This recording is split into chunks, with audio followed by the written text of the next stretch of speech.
give you guys some overview and some guidance on the budget for 2025. If time allows, we may also try to branch off and just give an overview on the amendment for 2024. I'm hoping that by doing it in this format, you guys will have an opportunity to ask questions. We've had the department heads join us as well, just in case you have questions for them about budget items. Ultimately, a budget isn't a lot of changeability. A lot of costs are fixed. Salaries are pretty much fixed. Utilities are pretty much fixed. Ongoing expenses and contracts are pretty much fixed. So a lot of that, for salaries, we'll budget a little bit extra as far as their step and grade increases that they get. Then Carolyn will do a little inflationary hedge as far as utilities, and assuming a little percentage increase on those areas. And ongoing expenses, we look at kind of the expense trends, and then we add a little expense there. So really the areas that as a board there is more control over is going to be new line expenses. So if we're engaging in a project that maybe is not a good idea in your opinion, or if we've added a position that you don't think is an appropriate position or priority, maybe you want a different priority. So those are areas you can instruct the city on, so we can kind of take efforts to change those. And again, that's why the department heads are here, so that if there's something you might like to dig more into, you can have that opportunity to ask those questions of the department heads. What we've got here, I did a kind of a budget in brief. It's not meant to really be instructive beyond, here's what we're trying to accomplish with this budget. This is something that I've done in the past.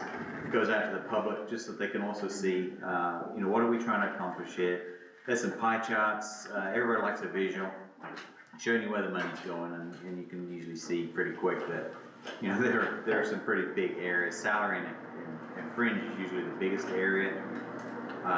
Personally, my rule of thumb is I like to see it around a third. Sometimes that's not always possible, but usually a third in each area is kind of a nice even split. Areas where that was not obvious, particularly Parks Department, we've asked them to look at some of their expenses and some of their costs and try to find ways to save.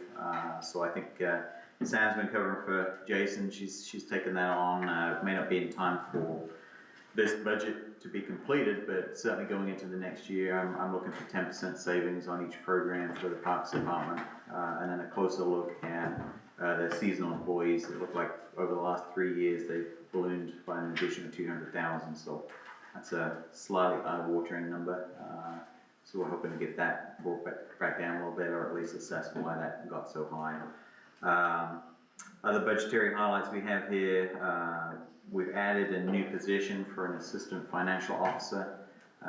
Carolyn, when I arrived here, made no bones about letting me know she was going to retire soon. So it's part of the succession planning, so that somebody can come in, kind of look at where the budget is built, how it's worked, where the skeletons are, and where the bodies are buried, so to speak, so that they can maintain ongoing fiscal management in her absence. Then the board had also expressed interest in a code and building inspector position being added, so we can start contracting out that role. We have added that in there. My recommendation, however, is that maybe we consider putting that towards a public information officer position, just in light of some of the transparency and communication that the community's been looking for. We don't seem to have a lot of work that would keep a code enforcement building inspector busy on a full-time basis yet. I suspect it may be difficult to hire a part-time. But again, just throwing that out there for you guys to think about as we discuss. Planning and development, we've got budget amounts for surveying, engineering, and easements to help us support efforts as we jumpstart the growth, especially as we work on improving sewer connections to Springfield. Economic development, not much change. You'll see there's amounts budgeted in there for Placer, which we agreed to earlier this year. There's another second year, final year of the contract will come next year. For police department, we're investing in updating equipment. It's become unreliable and out of date, specifically the dash cam and body cam system.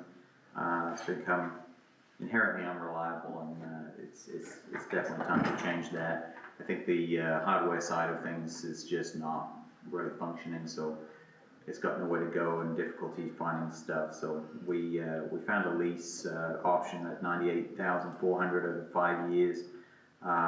It has updates built in for free, potential for new upgrade to the equipment, which they showed us.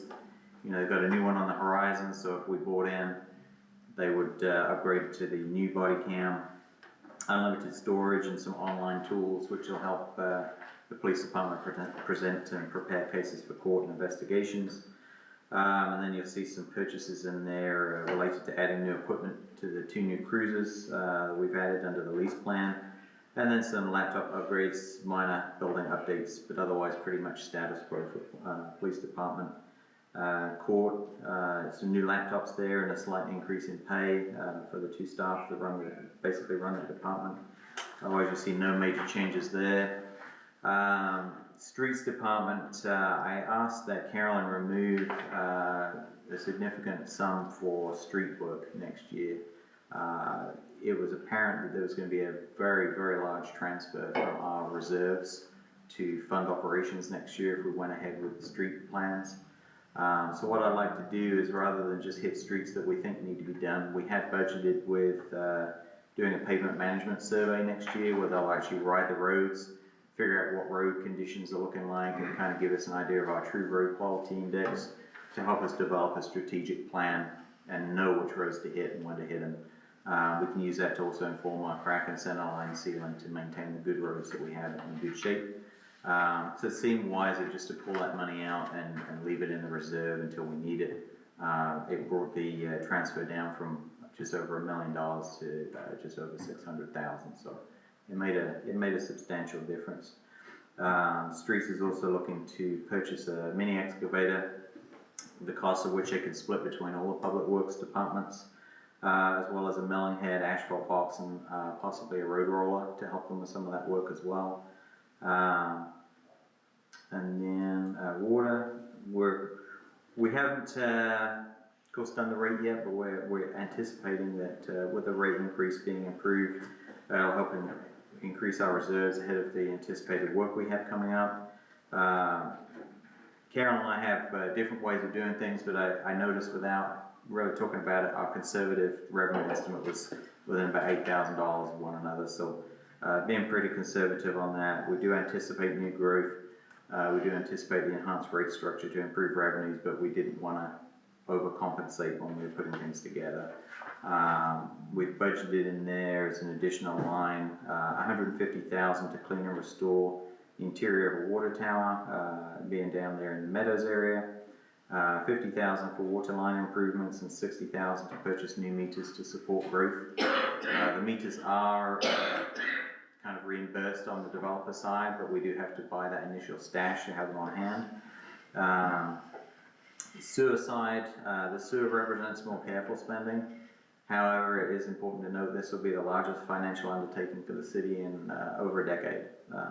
Most of the budget items are simple and flat inflationary increases. The capital expenditure will see $150,000 going towards infiltration and inflow and sewer improvement, $40,000 to rewire the B-lift station, and then the significant portion of the budget cost will go towards connecting Meadows to the airport lift station, so we can lift that moratorium down south of the city. And then a major upgrade to the connection between lift station 94 and Springfield North, which we have ARPA funds and an earmark from the state to help support that effort. And then on the park side, as I mentioned, there's some pressure on there. So we've got some tasks there to kind of accomplish. We won't have those completed in time for a second read, most likely, of this budget ordinance if approved. But I did want to point out that we will be working on that and do plan to report regularly on that as we get more information. I think we have room to get costs down. The Parks Department was last mostly solvent in 2012, so we know it can be done. And I think they still had the pool expense back then, so we were certainly making transfers of some description. Many costs are uncontrollable, but I think we can make a stronger effort to find things there. So that's kind of the high-level 50,000 mile overview of what we have. Hoping to set the stage for Carolyn and then go into the weeds if you needed to. Do you have any questions for me at this point? Carol, you gonna take it from here? You want me to take it from here? Okay. As usual, we did do an increase for inflation across the board on each department. So you will see an increase from last year on many of the areas. There's some areas we did keep the same because we wanted to see if we can't spend less, if we can think of ways to save money and not be able to keep inflation because of inflation, keep costs down on that. We have, as you can see, have a budget for $13 million. That includes all the capital improvements that we have. On some of the capital improvements, I want to go over to the water and sewer, which he touched upon. On the meadows, we do not know at this point how much we're going to get finished this year. So some of the costs that we show in 2024 may go over to 2025. It's not that we're spending any more, it's just we're spending it at a different time period from where we are right now. On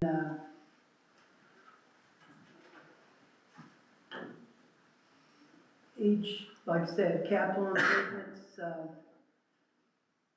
other than that, there's some changes. The know before, if you'll notice it in the capital improvements, that is a program, we've been having a lot of problems with phishing and just cyber problems. I think it's not just us, it's a lot of companies that have run into this. We are recommending going with this know before, and what this is, it's a training program for staff. And what it does is, if it checks to see if they are clicking on things they shouldn't be clicking on. This program is used by banks, schools. It's a well-known program, very highly recommended. It could cost the city quite a bit if, for some reason, we would get hacked. And this is just another way of helping protect the city from getting hacked. What it does is if somebody clicks on something they shouldn't, then it lets that person, that employee, know, so they know that not to do that, and then they go through a training. And that's the big thing on the program, is the training. So, again, cybersecurity, as you know, used to, when I first started, you didn't have cyber insurance or cybersecurity insurance. Now we do. So it's something that I feel like it's very important for the city to look at this. As far as capital assets, the Meraki network firewall is something, it's a rotational upgrade. We do it every, I think it's 4 years. It's recommended by our IT person, and it's something that we have to have on that. On our computers, we do a rotation on all of our computers. And for each department, it's so many computers are purchased each year. We have about 30 computers total, and what this does is go through, so we're not hit up with 30 computers all at once, and it goes through each department, and we replace some computers each year. And that way we just replace a few. And it goes on like a 4-year cycle. It's 5 years on some things, but generally on a 4-year cycle. Brett, I call you Brad. No, last I checked. Wes, we also recommended a TV monitor for the boardroom, something big enough so everybody could see it. That way, like our budget, we could put it up there and it'd be more clearly seen by the public as well as all the aldermen. And on each budget, I have embedded notes, and that way we could go through some of the embedded notes to let you know the reasoning behind some of the things that we do. If you noticed on public safety, on law, the equipment vehicle install, that has went up considerably from when we originally did it. We was able to use older equipment and trade over to the police cars, but we are to a point able to do that, but we also have to have newer equipment. Unfortunately, the cost of that equipment has increased tremendously, and it's cost about $12,000 now versus $5,000, which it did through the past years. So that's another expense that has went up. I think Wes covered pretty much all of the improvements for streets and water and sewer. Are there any questions by the board on any of the things that's in the budget? My first one is, because I haven't seen it quickly, is what was the across the board raise for the employees? It is 2.5%. It's the regular 2.5% inflationary raise that's put in there. There's also a $1.45 put in because of the raise in minimum wage that went up $1.45. It went up to $13.75, or will, January 1st. So everybody across the board got the dollar, or will get the $1.45 plus the 2.5%. That's how it's put in, yes. From top to bottom. From top to bottom, yes. It has been. What we've run into, like, over the past years, we had, as everybody knows, we had a 5-year increase on minimum wage. The bottom was going up, but the in-between especially was not. And we heard a lot of complaints from employees because of it, because they didn't feel like it was fairly allocated. So we did include that this time. Of course, it's up to the board whether they choose to do that or not. And as a note, Nate had said that the minimum wage law that was passed does not apply to municipalities, so you can choose to remove that. Our feeling was, if we don't remain competitive, labor market's very competitive right now. So, you can give it to people at the bottom, but then the people who also don't get a raise up top feel disenfranchised. So we just figure it's just better just And then to it compresses the people in the middle, because it pushes from the bottom and. Exactly. So we felt like this fairly applied across the board, but we did want to point out that it is not required. So if you want to stick with just the 2.5%, then you can stick with that. I do plan on working on a performance evaluation and merit raise policy for going forward, so we can reward those who work, and then maybe not so much those that don't. Sometimes I think with a guaranteed step increase, it's less incentive to work as hard. Those that want to work hard don't feel rewarded, and those that don't work as hard get a raise anyway, so there's no incentive to work harder. So that is in progress, and hopefully I have that wrapped up for presentation next month. Sorry, stealing your thunder. Any other questions? Something I had asked for last year, and it already sounds like Wes is pursuing options. I had asked that we look at by program in the Parks Department. And part of that concern is it just feels like as a taxpayer, are we subsidizing, I realize we want kids to play baseball, but if we're not covering the expense of maintaining the fields and the referees or whoever has to be present, and I was given some information, but it was not what I had asked for. You didn't give it to me, Jason did.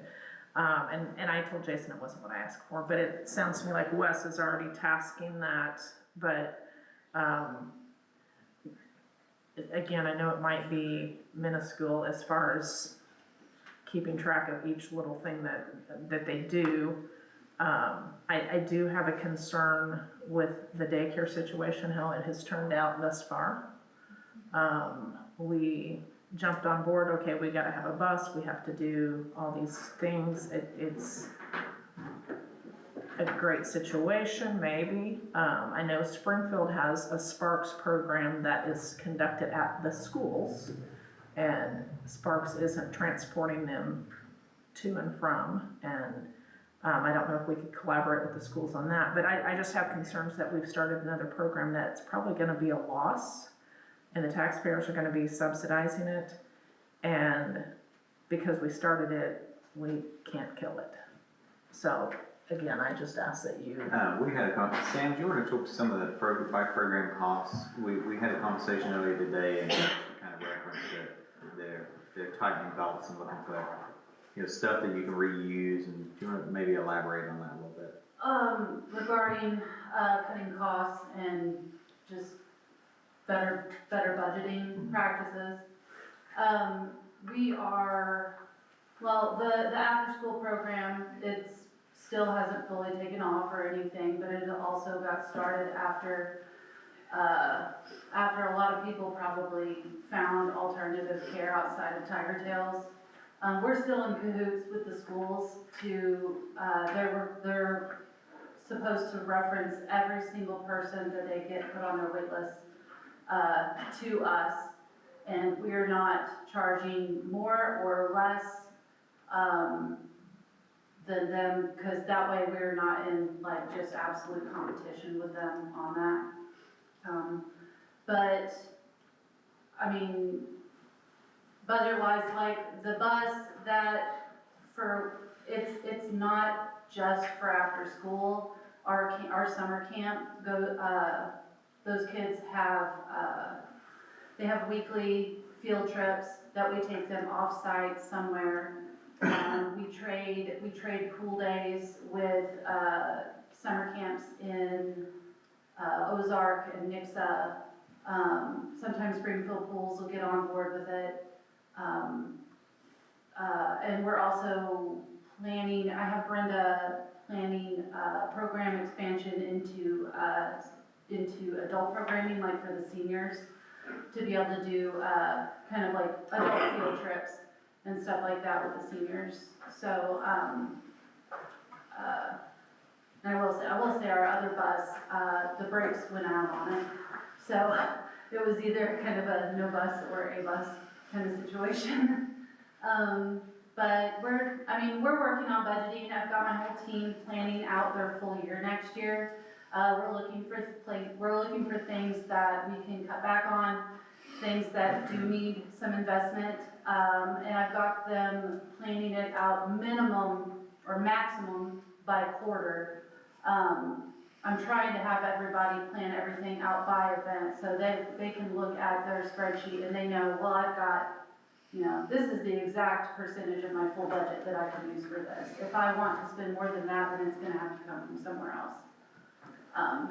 We're just doing the basic, budgeting 101, just to get back to basics on that. And there's a little extra context on that.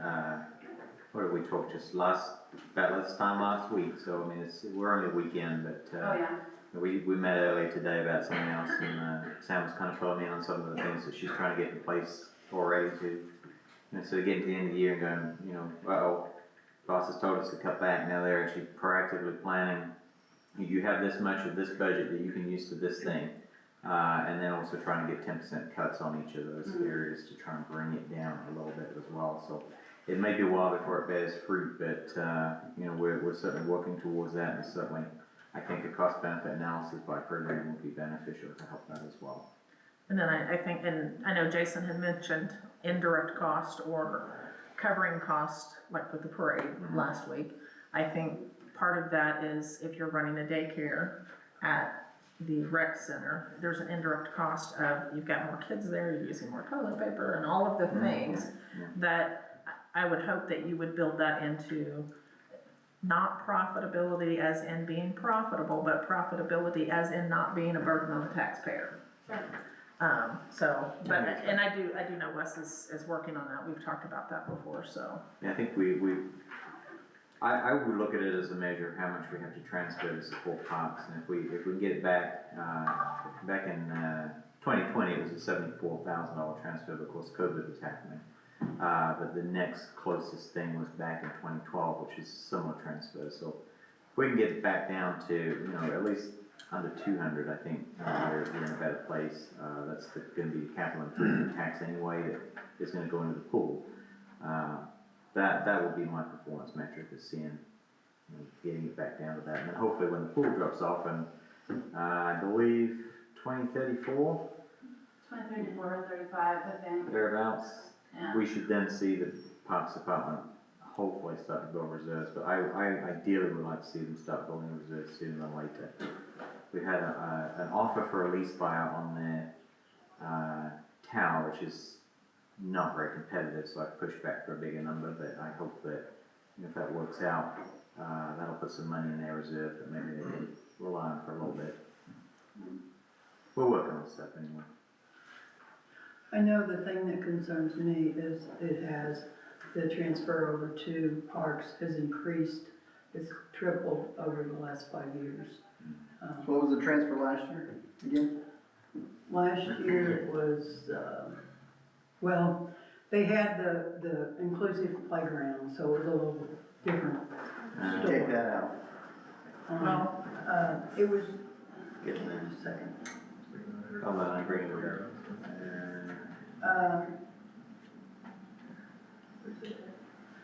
349,000.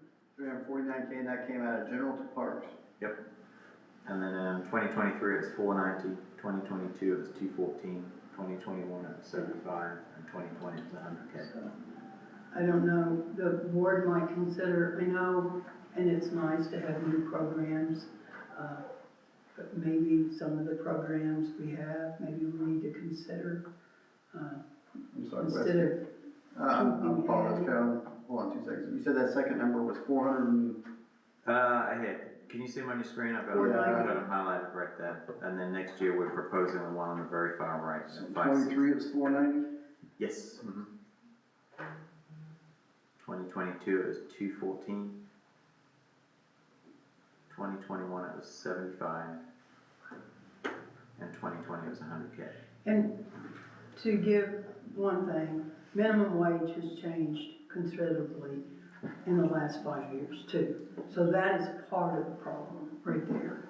Whether, I mean, there's not a lot you can do about that because it has increased, you know, we was at what, $12.30 and, or $12 and it's now, they're talking next year 15, you know, not next year, but the previous year after. So, I can show them what my specific concern was. Of course, You know. this was COVID year here in 2020, so I mean, that one is probably not a good metric, but if you look at 2025, we're looking at 370. And then, you know, it seems to be pretty consistent across there. Maybe count that as a COVID year, but if we start going back, I mean, we're looking in normal years, the highest normal year was 225, so it's a notable difference, I feel like, going from 225 at the high end to 370, and then going from, you know, 165 on average. So what all do we use all of the seasonal employees for? I know that we have them, don't we use that for mowing as well? I think mainly, isn't it, do you want to speak to that one? Sure, Jason gave me some light math that I have not double checked. That's okay. This is a work session. But, like, I was just looking for the low hanging fruit of, oh, that's a big transfer, and oh, our seasonal salaries is ridiculous compared to other years. The minimum wage, what was the 5-year minimum wage increase thing started in 2018? yeah, I think Yeah. it was. 2018, that's where it shot up to $12 an hour. Staffing wise, summertime is most of it. Summer camps and the pool are the biggest hour suckers. Okay. Also, with the acreage that we maintain, we have started hiring a minimum of 4 seasonal mowers on top of our normal 4-person full-time maintenance crew. They're on mowers all week. If they're not doing, you know, well, you know, landscaping, other things related. But those, we tried to hire them at $12 an hour, you could not get a soul in the door. We weren't able to hire anybody for those positions, and we went as long as we could, until we raised those seasonal wages to 15 an hour. So that's a decent chunk of it. Also in, I believe, late 21, probably early 22, that's when we opened our fitness center. When we opened the fitness center, and doing fitness classes and all this stuff, we had to have people at our front desk. That's 3 people at 20 hours a week each, at minimum wage. And so it adds up. There's certain ratios that you have to keep with lifeguards and with camp counselors. Earlier years, I would say like in 22, I feel like we were a little overstaffed on counselors. That year, we pulled it back later on, but also minimum wage shot up anyway, so. But that's kind of where we're looking at figuring that out, where we are definitely picking it apart. To give you an idea, 2019 minimum wage was $8.60. It makes a difference when it has almost doubled. Yeah, it When is. it's so many bodies that we Right. have to use during the summer, it really adds up. Yeah. And that's, I think, what I'm kind of getting back to is, are we charging the right fees? So I think I saw projected about 40,000 for summer camp.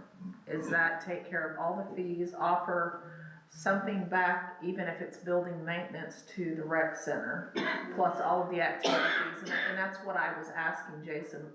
What is again, not a profit and a loss, I'm trying to make money, but what is it, are we breaking even, or are we asking the taxpayers to subsidize summer camp for people that choose to send their children there? And I think myself as a taxpayer, if I'm given the option, some things I might be more, yeah, that's a good idea, let's run that program. Or if they want their kids to play soccer, they need to pay for their kids to play soccer, kind of a thing. And so I just, that's where the direction I was going is, are the programs we're running covering the expenses of running them, or are they just a drain to your budget? Yeah. So that was just kind of the direction that I I was. think from Yeah, well- Jason, you guys focus on making sure the costs are competitive, but Yes, not necessarily yes, coverage.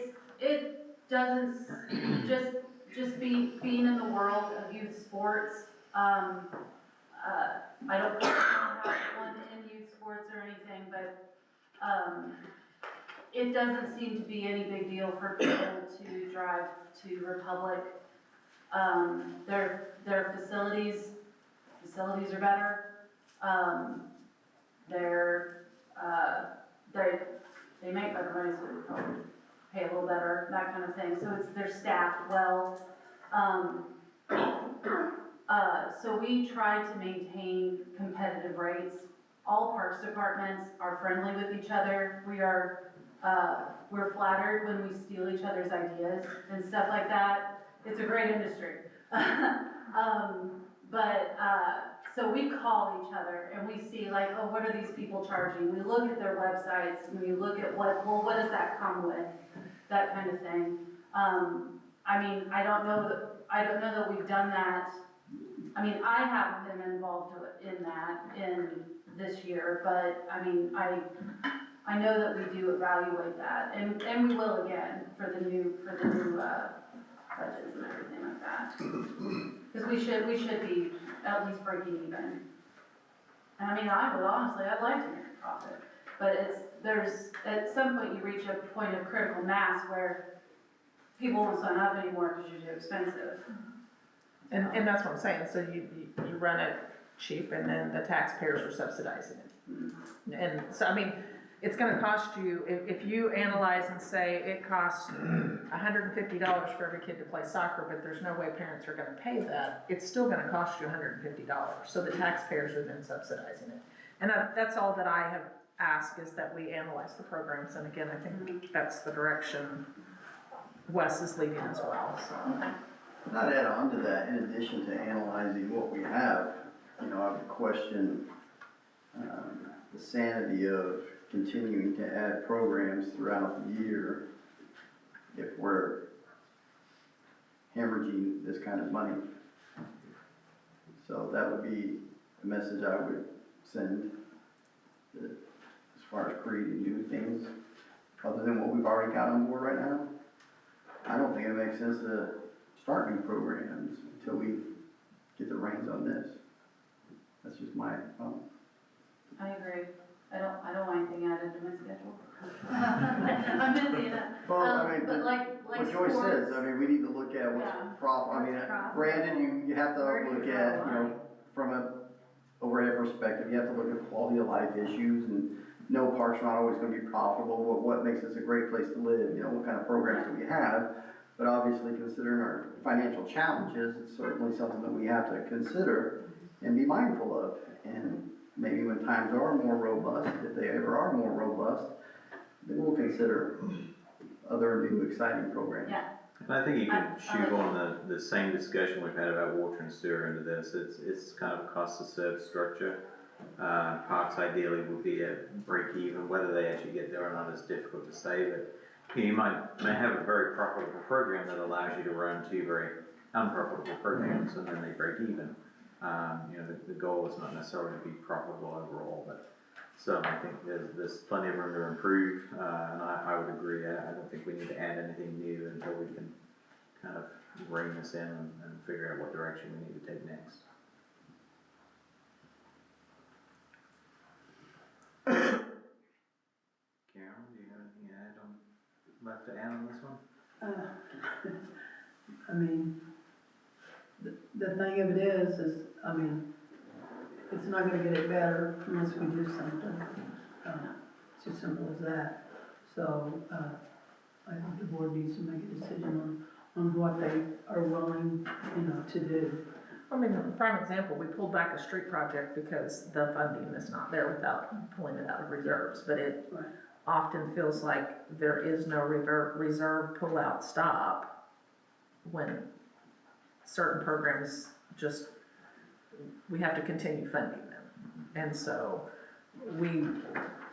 Wes has said, hey, we gotta pull back the streets and let's not spend money that we don't have, or it's in reserve, we've got it, but let's not get reserves to the point of it's a worry to cover payroll at some point in time. I think too, and Wes can add to this, the whole idea behind pulling back the streets too was because we do have this new program. They're supposed to go over our streets and we have a better idea of what we need versus just throwing money at streets. That was definitely part of it, but the other part of it was just, you know, you see an eye-watering sum of money coming out of your reserves, and I always liken, Where do you spend that? yeah, I always liken. You can only spend it once. City money's just like our budget, there's just a few more zeros, and we all know in life, you know, you put $10 here, $20 there, maybe by the end of the year you get a trip to Disney, but you know, your AC breaks and then it's all gone and it takes you another year to try and save up for your trip to Disney. So it's no different to our own budgets, our own monetary responsibilities. You know, your credit card will only stretch so far and your bank account will only hold so much money in a period of time before you have to use it for something. So I was just very uncomfortable with a large transfer. I think that, you know, the parks, you know, a large part of the transfer is covering the pool, which was a decision made a while back, and I mean, it is what it is, but I think we can still find areas to improve. So I guess I could sum up the whole 2025 budget, even though it is a larger budget overall than last year, it is actually kind of more of a standing firm budget. It's more of an austerity budget. We're seeing extra money going towards sewer and water for the improvements that we've discussed. And some of that is funded by state earmarks and grants and something else that's coming down the pipe as well. So it results, I would say, more of a net zero over last year when you take all that into account. We do need to start building our reserves, and I think we do need to start focusing particularly on building a parks reserve so that as things come up, they can kind of self-fund there was another thing that we actually pulled from the parks budget, talking of things pulled, it was the maintenance building. They planned it for this year, they had a leak, so we diverted that money to fix the roof, because, let's take care of what we have first. And then, I plan to hopefully go visit Sam after Thanksgiving and see if there's something we can do with the building we have, just to make it work. She said it's cold, it's not necessarily overly functional, so maybe we can just slap some insulation up, or make some slight improvements just to get by until we can kind of build that reserve.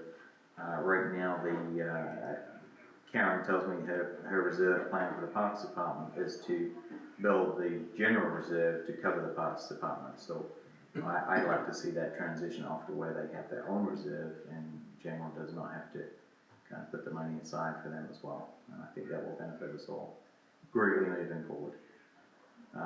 In good news side, Mike is working away and beavering away, so there will be some impact fees that come in that are directed to parks and can go into that reserve fund and hopefully help build it a little quicker. But I just, I was concerned in short, so I think I've summed this up to Jason and Sam particularly. It's really been a crunch year for, let's just dial it back, figure out what we can save, try and put some money in the bank, and try and get this back to a much lower transfer between general and parks. I'd like to see that as a success story at the end of the year.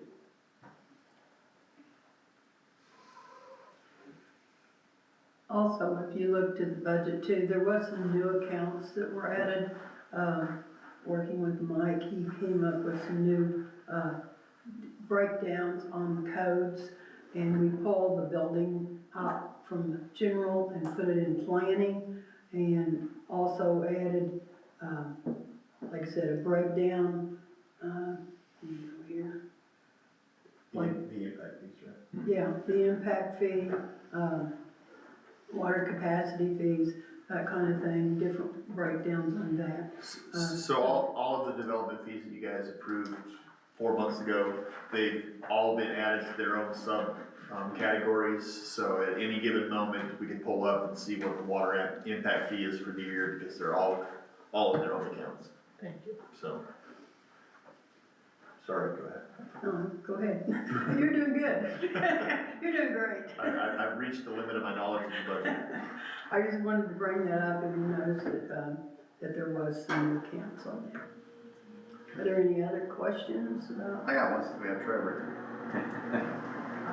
Here I am. I'll give him a second to get his bearings. Get ready. On a scale of 1 to 10, where would you rate your manpower numbers? We've actually reduced our staffing numbers. We're actually short, for sure, 2, maybe 3 positions, but I would put us probably about an 8, maybe.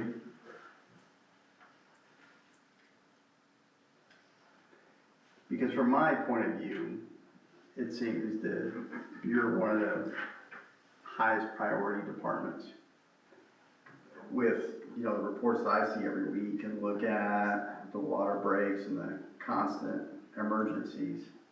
And I know, and we all know that I jumped up and down for this PIO position because I think that it could be very useful. But then I weigh whether or not being useful and having someone that can do media blasts and take care of Facebook pages and do all that exciting things versus having a hand in the mud fixing a water pipe. I question what might be the better choice. Right. With the changes that we've had in staff,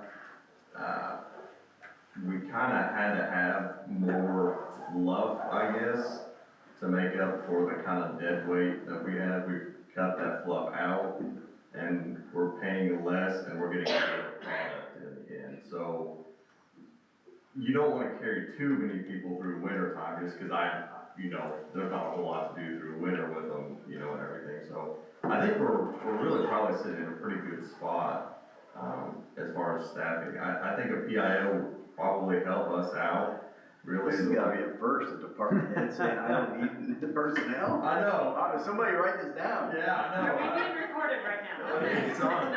I just, we have a really. You're good new, staff. Trevor, you're new to Yeah, this position, yeah, aren't you? yeah, well, we haven't got to my budget yet. I think from what I've learned coming in, I mean, they have a lot of certifications in their department, so there's a lot of skill set that's available that maybe a similar sized public works department wouldn't have. With that skill set comes, better ways of doing stuff, better ways of communicating, maybe without saying as much, because you already kind of know what you're doing, so I think where Willard is blessed, they have a lot of training, a lot of skills, so maybe, since we're getting a lot for a little, maybe we Well, could Trevor says he's distribute good, it and out I as, don't have to, No, I don't have to appreciate fight it. for more manpower if he says he's good, so he's. No, I greatly appreciate it, I really do. I just think that if we build from within with what we have, it's probably gonna get us a lot farther than just bringing another person on that, ultimately, I don't think we need. I think when we get some merit pay discussions going instead of just a routine step, that'll probably benefit his department quite a lot. Yeah. And I'd like to put a plug in also, just to the workability of Public Works. It doesn't matter what crew you're there with, they're all great to work with, they're all flexible, they all have been cross-trained and have worked together. So ease of workability and everything like that is just off the charts. So that's another thing you don't always see, and again, so I guess I should preface this with the public works that I'm used to. They're usually kind of insular. Water does the water things, sewer does the sewer things, and streets does the street things, and often there's a little rivalry and maybe a little, that's your problem, not our problem. So Trevor really has a good department, in my opinion, that they get together. If it's all hands on deck, doesn't matter if you streets, water, it's kind of the dream of a public works department that everybody gets involved when they need to, without complaint. Or at least that I've been told, they don't complain to Trevor. There's a select few that really do good in their department, they really don't wanna get in sewer, so I'm like, hey, that's fine, I understand that, you do what you do, and Yeah, I've truly been impressed with public works, it's not a competitive group, it's a team group, it's great, it really is. Thank you. Chief, you guys right now don't have body cameras, do you? No, some of the individual officers have opted to purchase their own, but not as an agency. And you guys want them? I think it's time. We've kind of put that off, but I think, based on the videos that I watch on a regular basis that capture, pretty much the whole of what happened, I want them.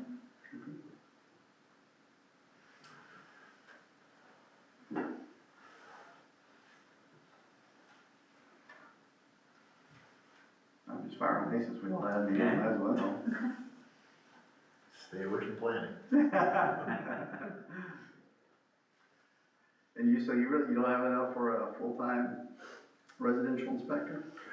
We put it in the budget to look at it, with what could possibly be coming on in 2025, we want to explore that option, but as for use, I would, wholeheartedly go with Wes's opinion that, the PIO would be immediate, right off the bat beneficial, where maybe by the end of the year I have enough, but, work for a full-timer, but I could look at 2026, I think we'd get much more bang for our buck with the PIO.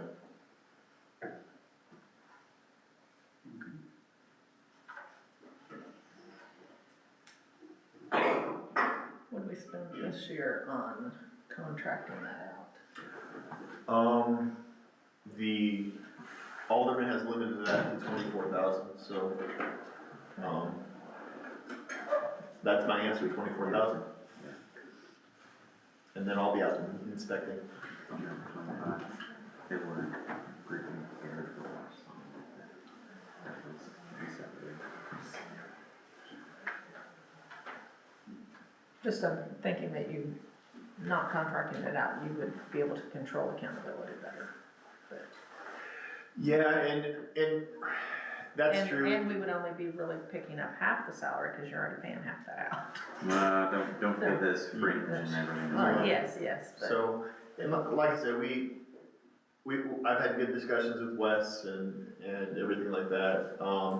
And I'll have frank discussions with our 1099 employees on what their rates are, because, technically they're premium. So if we're paying premium rates, we should get premium product also. So Yes. those are conversations I expect to have towards the first of the year, so. But yeah, 24,000 was, I think, the max that I'm allowed to pay for contract inspection.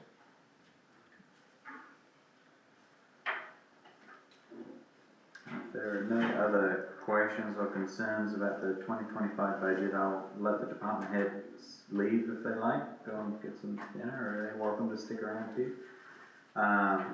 We can't start the board meeting until 7, since that's what we advertised, which leaves us about 10 minutes if you wanted to dig into the amended budget real quick.